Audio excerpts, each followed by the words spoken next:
Rachel Gupta, It's just not the mantan truth. pemegang And title Miss Grand International I kept 2024, pretending like membuat everything is okay, klarifikasi but video there's only a mengejutkan certain melalui point kanal I can channel do that YouTube. until, Pribadinya berdurasi I hampir told him 1 that, you jam. know what, I'm here. Simak penjelasan There's just Rachel a few mengapa dia events, like mengundurkan maybe I could diri go dari home in the pemegang middle title or juara Miss Grand something so that I can, International keep 2024 taking care of myself and I yang can come kabarnya back. But posisi Rachel they sendiri sudah didn't let digantikan me go oleh first home. They runner-up-nya didn't give yang me berasal dari anything to do while Filipina, I was there. I Opiaza. basically was just like stuck there alone, and I had to take care of myself.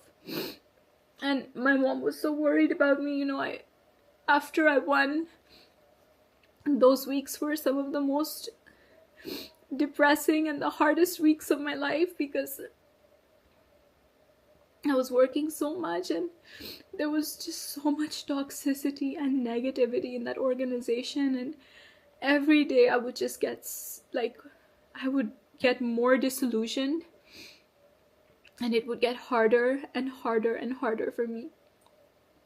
And my mom, we would speak to each other, and she saw and she noticed that something is not okay with me, just she knows me really well, so she knew something wasn't okay. And she came there and she stayed with me for a few weeks in November. And I think that really that really saved my life, because it would have been really horrible otherwise.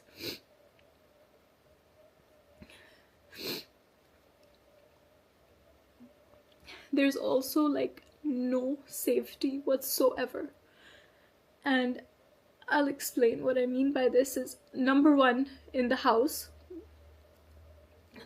is really far away. Like I said, it's in a quiet little neighborhood on the outside of the city, far away from everything. Nobody would check on me for days. Sometimes I would get a message, hey, are you okay? And when I was there, obviously, I'm paying for my own food, I'm paying for a lot of things by myself, paying for my own outfits and everything, and I had to bring cash with me, in dollars or in Thai baht. And my parents, this is so embarrassing, but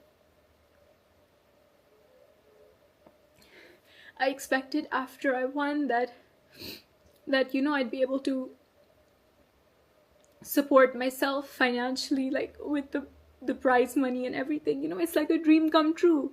And obviously you don't try and win for the prize money, but it adds to it that, yeah, you've won something really big. And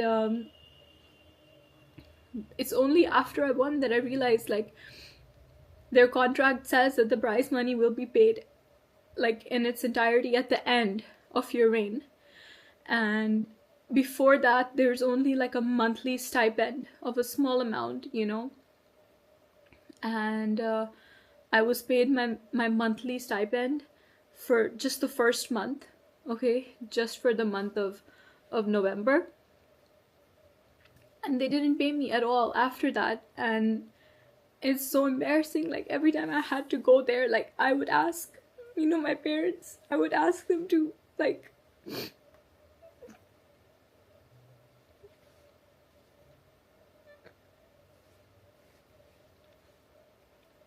I would ask them to,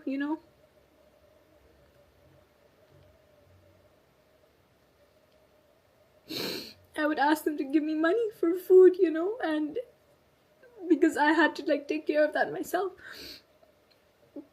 And so they gave me, cash in dollars. And when I was there at the house, obviously if I leave for an event, or I spent a week in another province, I had to leave most of my stuff in the house, in my room. And by the way, when I won, a penthouse was promised to me. They showed me a penthouse, and they're like, this is gonna be yours, you're gonna live here. But that wasn't the case. It was either the house, or they offered to keep me in the same hotel, but I literally could not live in that small room anymore. It was too much for me. there wasn't enough space, and it was too much, so I said I would rather like live in the house. And so I used to keep my cash there, like in my suitcase, hidden inside. And literally nobody came to the house. Only a cleaner would come one time in a week, maybe. And I had gone to some other province in Thailand for work.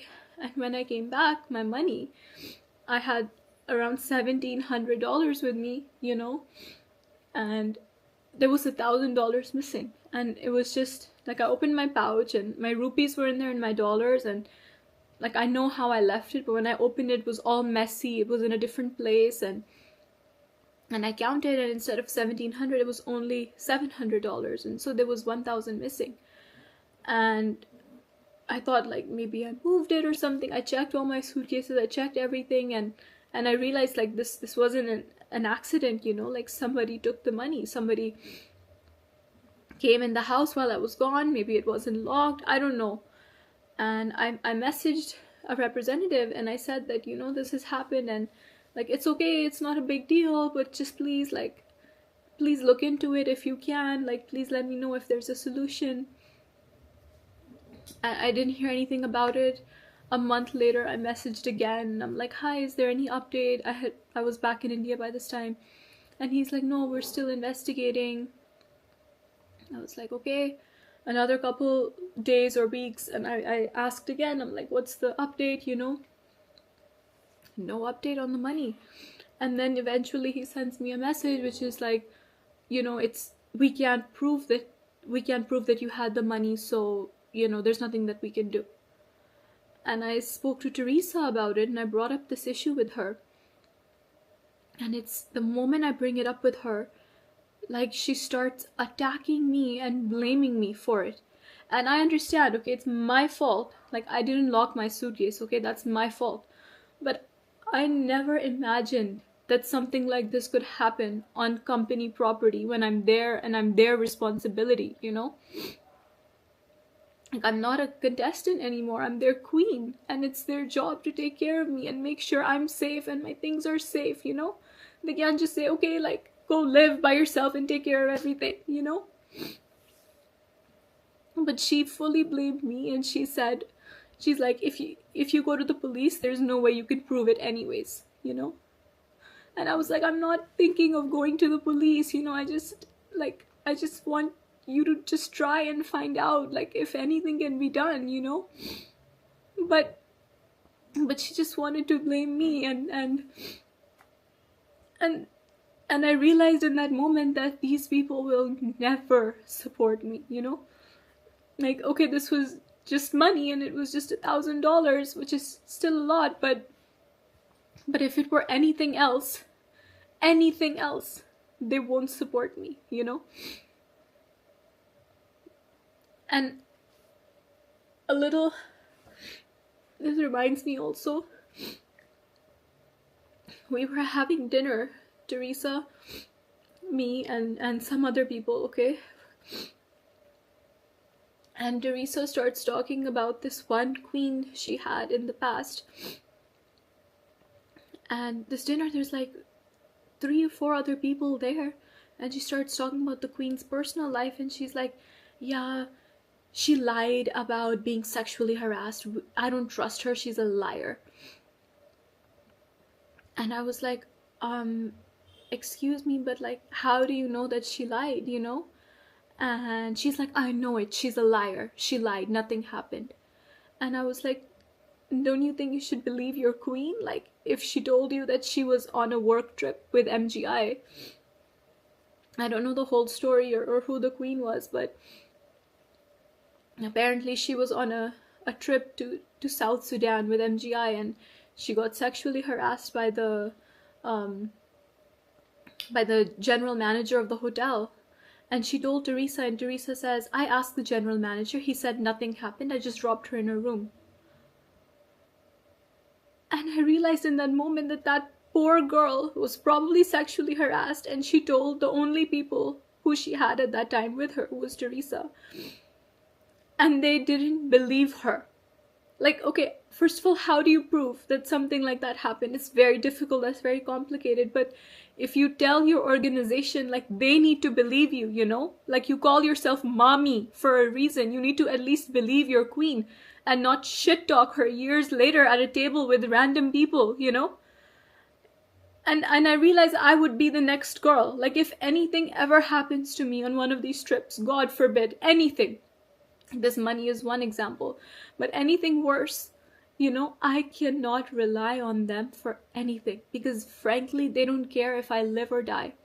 As long as I'm there to smile at their events, as long as I like keep my body like super skinny the way they like, they don't care if I live or die. They just want me to be there to go on TikTok live and make money for them and show up at their events. That's it. That's all they want from me. And I realized they would never support me, and I was completely on my own. I mean, genuinely, when I say that they only care about money, I mean it. They